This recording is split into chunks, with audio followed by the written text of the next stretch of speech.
හොඳයි යාළුවනේ. අපි මේට ආවේ මාසෙකට පස්සේ. අපි දැන් මේ ප්‍රොජෙක්ට් E2O කැලේ තමයි ඉන්නේ.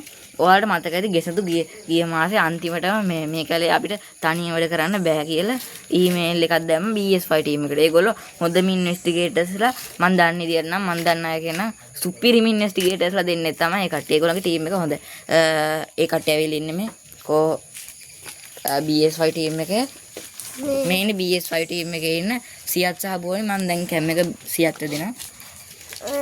මම ළඟ තියෙන එක ෆයිල් එකක්. ඒ ෆයිල් එකේ මම ප්‍රොජෙක්ට් එකක් කරා. ඒකේ නම ප්‍රොජෙක්ට් E2O. මේකේ තියෙන තොරතුරු ටික දැනට මම චුට්ටකට සනතෝයට කැම් එක දෙනවා. මම ඒ ටික කියන්නම්. හොඳයි. අයියෝ අනේ හරියට වෙලෙන් කරා. මේ ගමේ මේ අතුරුදහන් වීම තුනක් කරලා තිනවා මේ අවුරුද්දට. ඔක්කොම එක 126ක් වෙලා තියෙනවා. ඒ කියන්නේ අවුරුදු ගානක් ගිනන්ද ප්‍රශ්නේ තියෙනවා. ඔව්. සාමාන්‍යයෙන් අවුරුද්දකට මේ 10 දිනකට වඩා අතුරුදහන් වෙනවා කියලා දාලා තිබුණා පන්සලේ. මේ ගම්මානේ පන්සලේ චාරිත්‍රාක් තියෙනවා රැට පුරාද තියෙන දවසට. හරියට. මේකේ තියෙන විදිහට අද්දුක බල්ල වේගයක් තියෙනවා. එයාට වෙස් ගන්න පුළුවන්, කටහඬ මාරු කරන්න පුළුවන්. ඒ වගේ ගොඩක් දේවල් තියෙනවා. පන්සලේ තිබ්බ මෙන්න මෙතන තියෙන සිම්බල් එක වගේ දේවල්. තව එයාට මොන වගේ හිතියක් තියෙන්නේ? එයාට තියෙනවා මේ කටහඬ වෙනස් කරන්න පුළුවන්. එයාගේ හැඩරුව කියනවා නම් මෙන්න මේ වගේ ටිකක්. මේ සිම්බල් එකත් එක්ක තිබ්බ මේක ගත්තම මෙයා ටිකක් හරින මහසෝනා වගේ කියලා හිතෙන්නද? ඒක පෙනුම් නෑ ඊට වඩා වෙනස්. ඒක තමයි. කියලා ගම්මාසින් කියනවා මම ඇත්තටම දැකලා නෑ. මෑගේ ඔළුව මුවෙක් වගේ කියනවා. මුවෙක් වගේ කියනවා. අන්තිනෝ කියනවා ගොඩක් අය. එයාගේ ඇඟ මිනිස්සෙක් වගේ කියනවා. මේ එක ඒක එයාව දැකපු මිනිස්සේ කවදාවත් ජීවතුන් අතර ඉඳලත් නෑ. මං කියන්නේ මේ පොඩකින් එයාගේ රූපේ පොඩ්ඩක් මට පෙන්වන්න පුළුවන්ද? මේකද මේ ඇහැ නිල් පාට තියෙන එක අපි අර මම නිල් පාට ඇස් දෙකක් දැක්කා. ඒකේ සම්බන්ධතාවයක් තියෙන ඉඩ තියෙනවා නේද? මගේ ප්‍රොජෙක්ට් එකේ විදිහට නම් තුන්දෙනෙක් අතුරුදහන් වෙලා තියෙනවා. මේ තුන්දෙනා ගැන තොරතුරු තියෙනවා. පළවෙනි එක්කෙනා තියෙනවා මේ වර්ෂයේ අතුරුදහන් වීම එක කියලා. එයාගේ නම WP රණතුංග. වයස 45යි. දිනය 2025 2/28. මේ අවුරුද්දේ උණු 3ක් තියෙන්නේ. මම පොඩකින් එයා මොකක් වෙලාද කියලා දෙන්න.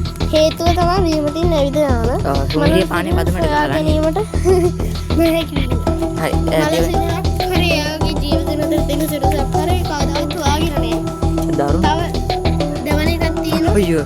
සෝරි මම කැම් එක වැඩි පෙතරලා ගිහින්. තව එකක් තියෙනවා. නම GB දිසානායක. මේ වයස 47යි. දින 25 තමයි නැති වෙලා තින්නේ. මේ මානසික ආබාධයක් තිබිලා තියෙනවා. ඒ කියන්නේ මල සිරුර හොයාගෙනත් නැහැ. ජීවිතුන් අතර ඉන්න කෙනෙක් හොයාගෙනත් නැහැ. ඒකට පුළුවන්. තුන්වෙනි කෙනෙකුත් ඉන්නවා. මේ සේරම මම තොරතුරු හොයාගත්ත මේ ගමෙන්. මෙයාගේ තොරතුරු අනුව නම් එන්නේ සෙගොඩ හේවා. වයස 18යි. දින 20 25යි 10යි 22. 10 22 කියන්නේ අපි මේ කැලේට මාසෙකට විතර කලින්. එයාගේ මනසරක්වත් ජීවිතුන් අතර ඉන්න සිරුරක්වත් හොයාගෙන නැහැ. දරුණු නේද ඒ කියන්නේ? හරි. දැන් තමයි ෆයිල් එකට මේ සේරම දානවා. අද අපි පොඩකින් එයා මොකටද ඇවිල්ලා තියෙන්නේ? එයා ඇවිල්ලා තියෙන්නේ සංචාරයට. එනොනේ මේ සංචාරයකන් කියලා බලන්න දෙයක් නැහැ නේද? අඩුම ගානේ ඇලපාරක් අන්න මේක තනි කැලේ යන්නේ. දැන් මම හිතන්නේ පොඩ්ඩක් එයා විශේෂ දෙයක් නෑ. අපිට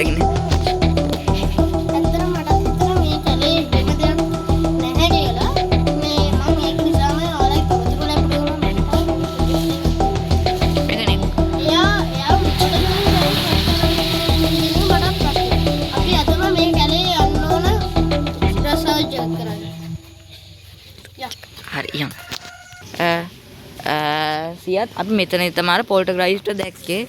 මම ඔයාලට මෙතන මොකද අద్భుත ගතියක් දැනෙන. අනික තමයි මෙතන පහු කරාට පස්සේ තමයි අපිට වෙන හැම කාලදරෙම වෙන්නේ. නාමේ. මෙතන ඉඳන් මම කැමරා එක ගන්නම්.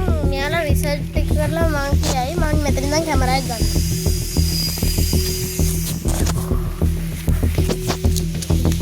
හොඳයි. අපි මේ මට මතක විදිහට අපි කිසිදු ඔයාලට මතක විදිහට මට නම් මතක විදිහට අපි මෙන්න ඉතින් හරියට ගියාට පස්සේ වෙන තරම් මගුල් හැම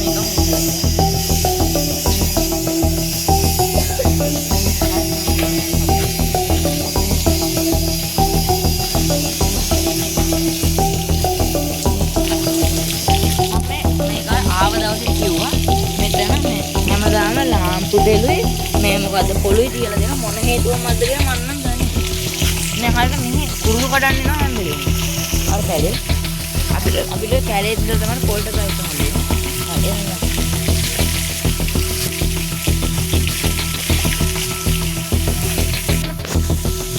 මෙයාලා කියන විදිහට මෙතන තමයි එයාව හම්බෙලා තියෙන්නේ. එයා කියන විදිහට මෙයාලා ගල් ගහලා තියෙනවා.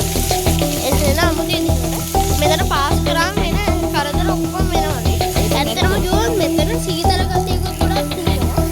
ඒක අමුතු සද්දත් එනවා. ඇත්තටම කිව්වොත් මෙතන සීතල ගතියකුත් මෙතන ඉන්නාට දැන් අපි යනකොට මේ අපි දැන් කන්දේ උස වැඩි වෙනකොට සීතල වැඩි වෙනවානේ.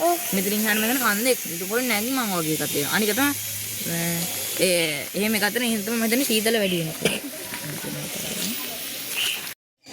මම ඩ්‍රොප් පින් එක කැලේ මැද දාලා ආවා. මට කැලේ මැදට යන්න පුළුවන්ද? ඔව් මේ ඔය සෙන්ටර් පොයින්ට් එක තමයි ඒකෙන් ඇක්ටිව් වෙලා සමහර පෝටල් එහෙම ඕපන් වෙන්න පුළුවන් හින්දා නේද? ඔව්. ඒ අපි වගේ දැන් මෙතනට යන්න කොහොකටද කියලා. හද යන් අපි එහෙනම්. අපි යනකම් චුට්ටක් අපි කැමරා ඔෆ් කරනවා. ඒ මොකද කැමරා වල බැටරි හොඳටම ලෝ. අපි දැන් හොඳටම ලඟ වෙලා ඉන්නේ. මේ බලමු මේ ළඟ පාතක මේක තියෙන්න ඕන. මේක තමයි. ඇත්තට මම දන්නේ මේ ගැන හරි වැඩි විස්තරයක් ඔය කට්ටියගේ කෙනෙක් දන්නවද? මම කියන්නද? මෙන්න අපි මේක හොයාගත්ත පිටර සෙන්ටර් පොයින්ට් එකකින් හිතුවේ නෑ මම. නිකන් අදපු එක මොකක් රිචුවල් එකක් කරනවා වගේ එකක් කියලා. මේවා කැලෑවල එක සාමාන්‍ය දෙයක්. අනිත් එක තමයි මේක සාමාන්‍යයෙන් විසඳුමක් දන්න හොඳට මේ ගැන. ඒක යූස් කරන යක්ෂයෝ වගේ ගෙන්නන. හැබැයි මේකේ මේ වගේ වටේ රවුම් එක පොස්කොල තියෙනවා. අනිත් තමයි මේක බලන්න මේ මැද ස්පයික් එකක නේද? අනිත් තමයි අර ස්පයික් එක ගැන මේ ගමේ ලොකු පොඩ්ඩක් විස්තරයක් වගේ. මේ සයින් එකම වගේ නේද අපේ අර අතනක් තිබ්බේ. ඔව් අර පන්සලෙත් තිබ්බ එක නේද? ඔව්. මේ අපි මේ කෝට අරන් යන පොඩ්ඩක් රිසර්ච් මේ කළ බලන්න. අරන් යන්න. පොඩ්ඩක් චුට්ටකින් දැන් එන්න බා. පාගන්න බා. මොන හරි වෙන්න ඉඩ තියෙනවා. අපි මොකක්ද දාලා ඇදලා ගන්නවා. මොන මට අද්දල් ටික අමාරුයි අමාරුනේ හරි මම ගන්න try කරනවා ආරසා. මේ පැත්තට ලේසි මම හිතනවා. හරි අපි ගත්තා. අපි දැන් යන සයි මේ අපේ දැන් මම කරලා. ආය. මම මේක ගත්තා කියන්නේ එච්චර හොඳ දෙයක් නෙමෙයි. ඒක නම් ඇත්ත. අපිට ඔය සමනින් සර්කල් එක හොයාගත්ත පස්සේ තමයි ගොඩක්ම කරදර වෙන්න ගත්තේ. කියන්නේ ඒක නම් අපි දැන් මේ වීඩියෝ එක නවත්තමු.